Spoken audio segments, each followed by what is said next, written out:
Hi there all, welcome back. This is Immanuel Can and welcome to the Stellaris Capital Planet Development Guide we made here. To get you started, the first steps to win are to develop your capital world like optimally, so that you grow quickly and that you can develop everything just as you want it. To do that, I've created like a race of parrots, because yeah, parrots are the wise birds, you know. And I thought I'd give them a fanatic materialist and a xenophobe thing. It's not really that important, I just wanted no modifiers on them to be able to explain all the things without modifiers. You can add modifiers wherever you want. It will help if you have the positive modifiers for like food or minerals, because these are the most important statistics at the start. But it should work without modifiers just fine. So this is your capital, like it's the capital planet. In that case I've called it Treasure Island, because yeah, that's how parrots think. They are on Treasure Island and it's really a treasure. So we're starting on the tropical world here. On your capital world you always have a habitability of 100%. If you colonize another, in that case tropical world, or the same type of your capital, you will have only 80% habitability. There's no place like home, basically like that. So I've let the game run for just about a month to be able to see the growth we get here. We're getting a growth of 3% per month here. You can see there's another parrot growing. And 3% of him is going to be finished per month. Now, the first thing is how you can increase that. You want a big population as quickly as you can, and you want to remove these blockers quickly. So what are you going to do?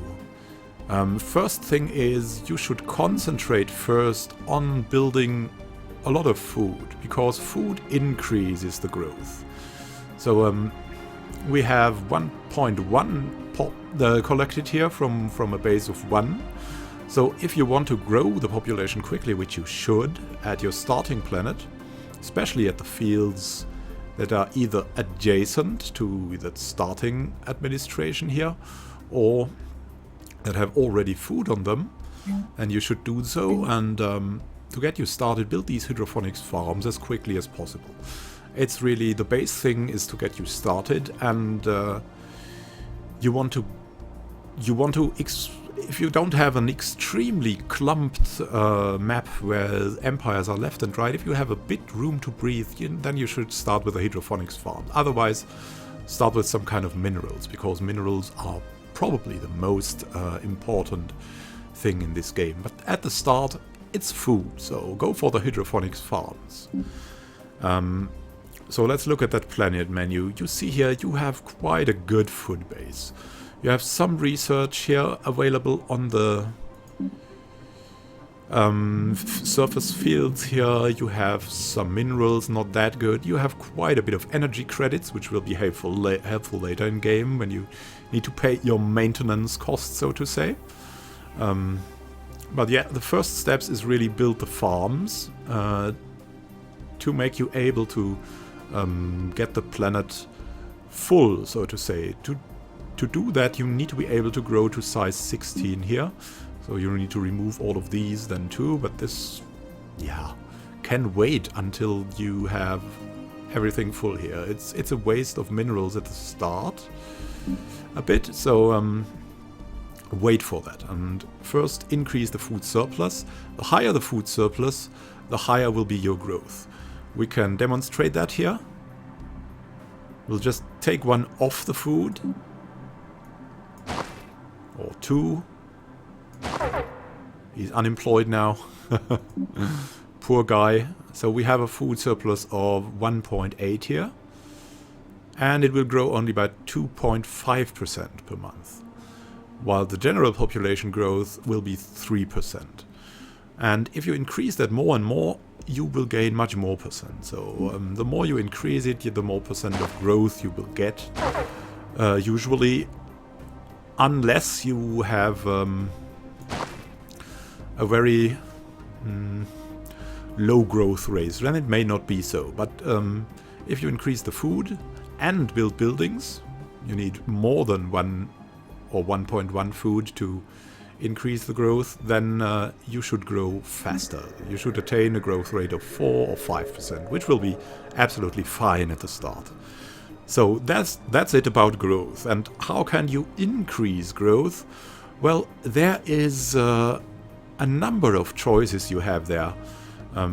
First thing is governors. We have a really not a good governor here, but if you like slavery, you can form your people into slaves, and then you'll have a higher food output. You see here, with that planet governor, he's an iron fist, so you can make your people slaves. I don't know if we can do that here. Yeah, we can enslave them, and then they'll produce more food. Or they should be producing more food. See here, 1.25. They are still happy. Strangely, they will not be soon anymore, but they are now enslaved. So this is another way to increase your food. You can have food and mineral slaves, and that's it. And so the next thing is you can change your planet governor to someone else. Well, we have a choice here of an environmental engineer. Would be very good to start because you can remove blockers, but it's a little bit later in the game. What you should look for at the start is one of agrarian upbringing, it's called, which will make the farms much cheaper, like 20%, and it will also increase your food production by 10%. Also look out for a one with a architectural interest, which will help you with a discount on any building you make. So these are the things you do go for in the governors. You also have some bonuses in the leader, but yeah, you get a leader, and that's that. We don't have a very good leader for that, but at least he gives us happiness, which is very good. So what more can you do here?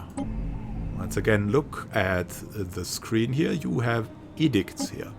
You can go for edicts. At the start, you should ignore most of this. Should go for the infrastructure projects quickly. If you have the 150 influence, they will help much. You can see here, building cost goes down, construction time goes down. It will be worth the investment. If you have the 150 influence, which should be in like 1 or 2 years or so, depending also on how you do quests, what events you get, then you can go for the infrastructure projects. And if you have still some buildings here, or can maybe upgrade some buildings, then it will pay much. So you should do that to increase your dynamics, if you want so. So the next thing is the technology choices. I've waited here. You can see I have a stored research of 10 and 11 in that case. What should you go for first? There are some interesting choices. I have taken a science directorate, so we have more choices to demonstrate. You can early on go for something like administrative AI, because you won't maybe have the minerals to increase or to build all the labs. They are wiser invested in food, minerals and power farms, so just 5% more research will be cool. It will not be that killer thing. And there's something similar. The physics lab can be really good, but it will cost you a lot of maintenance, so I'd avoid that maybe for a start. What is good at the start is the solar panel network, of course. It just gives you 3 energy credits, and that's that, for a cost of 75. It's basically like your run-of-the-mill mining station, just without the energy credits you have to pay, you just get them. And it's pretty cheap at that. But it's not like the thing you go for. But the things you go for at the start are generally increasing your production of food, minerals, power. And after that you should look for research. So let's look at the society research. And I think we're going for the standard research speed thing here. Even if it's not like that good, it helps, it helps. And we won't have to invest anything to get the bonus, which is good at the start. So you also want to change your researchers here, depending on which project you like most. Now here, there's like no choice here. You should at the start always go for the New Worlds Protocol, because at the start it is guaranteed you get the New Worlds Protocol, but in the next instance where you can choose the research, it is not guaranteed you get it, and you may wait and wait and wait and not get it, and you won't be able to colonize. So just take the New Worlds Protocol. After that, go for like improved farms or improved mineral production, something like that. But at the start, always go for this New Worlds Protocol. It's absolutely, it's needed. It's needed, and we'll do that. So we see we have really good researchers here. One with a spark of genius, which is always nice. And let's look what he can go for in the engineering section. And if you want no investment here, you could go for the powered exoskeletons. But they are, yeah, they are good. But yeah, they're not like the trump card here. I'd definitely go for the mining network increasing here. Oh yeah, and later Betharian power plant is also a very, very good technology, but only if you have some colonies. So for the starting development, if you have no other choice to increase your minerals, go for the powered exoskeletons. Otherwise, geothermal fracking is just fine. For a modest investment, you can have very good mineral production there. So go for that choice. So that is about the technology choices. Of course, you can switch around your researchers here for the preference you have. And I don't think we need a colony ship right now, so that guy with an increased lifespan is at the right place. Also, the administrative AI is good, but yeah, he's maniacal, he'll do that. And I mostly prefer the mining network too, to get that quickly. So that guy here with his spark of genius is just in the right position. Usually you will also have guys with a preference for like physics, in that case for computing or for new worlds and for industry. So there's absolutely no loss in swapping them around, and sometimes you have even one in your science ship. So make sure to look for what leader you have in your science ship. You may swap him around for your science leaders in your technology department. And you can also look if you're feeling glorious. Yeah, you have someone with expertise materials here, which can be helpful. Or here, that guy would be a good ship captain. That guy would be a good ship captain as well. But the ship captains, to hire them is really not that good. Like the science ships, I use them mostly for training for your researchers, because they level up very quickly there, and then you'll have a 5-star researcher in no time, maybe even with a specialized skill, and you will have such a good research. So make sure to do that at the start. It's just okay to send out a specialized like ship researcher, like I did here, to survey your systems. He's just resilient, so he's not specialized at all, but he'll gain those points and then he'll be a good science leader. And you can, in that case, think about replacing this guy. He's just resilient and he gives no special bonus here. So if your other guy here in the ship has like 4 or 5 stars, then exchange him for that guy and he'll gain some experience and some stars that increase research speed in space. So that's what you should do for your research. Now for the happiness increase. Happiness also gives you some bonuses in food and mineral and research production, and also in power production, energy credits. You can see here, happy, 10%. So it increases the energy credits. We would get 5, and the total that is summed up here is increased by the happiness modifier, which is in case you get over 90, it is 20%, and in that case we're over 80, just like at 82 happiness, we are getting that 10%, which is, again, pretty helpful. So the next thing you should look for is the adjacency effect of your planetary administration. Always, also with a colony, when you upgrade to a planetary administration or higher, you get the adjacency effect, which is just at these 4 slots here around that. So you should, if it even remotely makes sense, then you should use these fields for food, for minerals, or for energy credits, because of the adjacency effect, of course. And it also makes sense to if you want to grow something quickly, then just use these 4 fields, put food on them, and that's that. You can here look at the terrain details, and you should always go for that, except later when you have high technology and it's not that important anymore. But this should be your first choice. For the first planet, you should not specialize. For the coming planets, like when you have 3 to 4, 5 planets, you can specialize the planets. But at the start, it doesn't pay off that much because you don't have the technology. So you should just go for the straightforward, for the things that are presented to you here, and improve them with the corresponding buildings. So like it was done here at the start, power plants where energy is and all of that. And as I said, always build the farms first to increase your food production and your growth. So that's about the adjacency effect. Then as a general measure, you should at the start mostly go for food and for minerals. Minerals are the most important thing here because you can quickly build mining stations and something like that out of there, and really minerals enables you to do so much. It's like the best factor. And growth, like it is some kind of a multiplier mechanic with growth and food.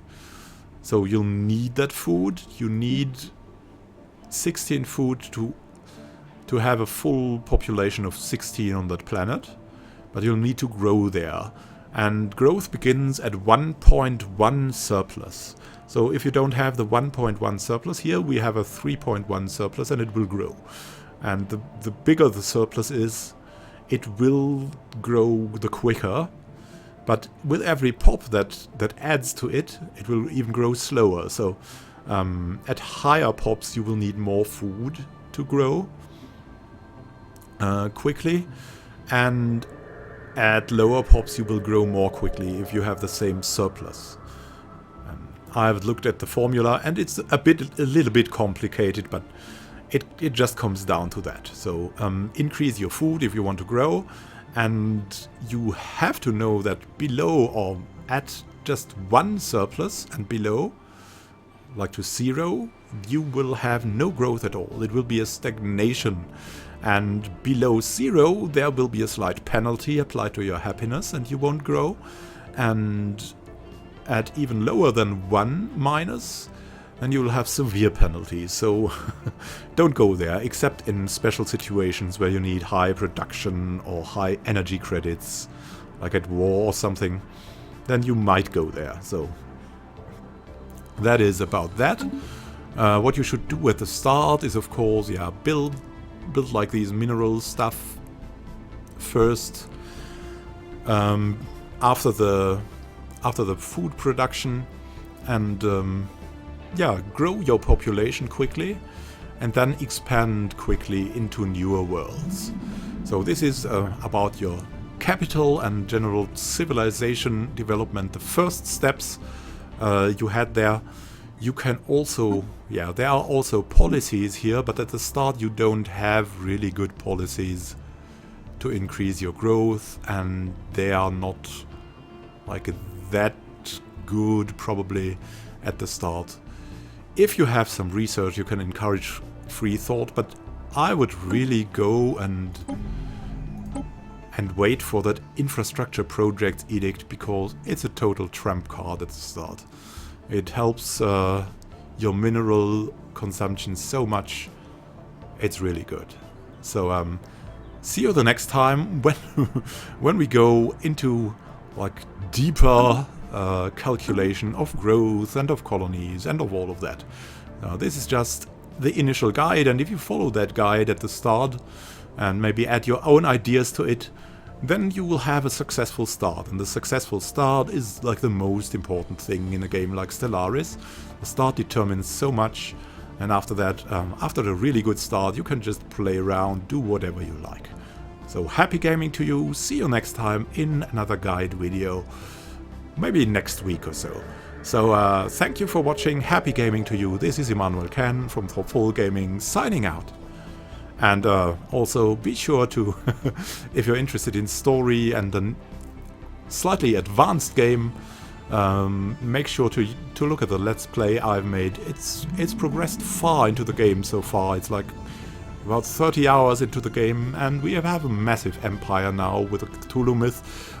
We are trying to survive as the humans there, so it will keep you entertained, and it's a lot about like the horror races added to the game and the story, but also like there are some topics like war, colonization, specialization of planets that are dealt with there by the way.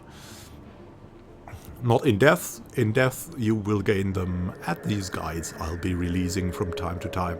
So thank you for watching, see you in the next episode. This is Immanuel Ken signing out.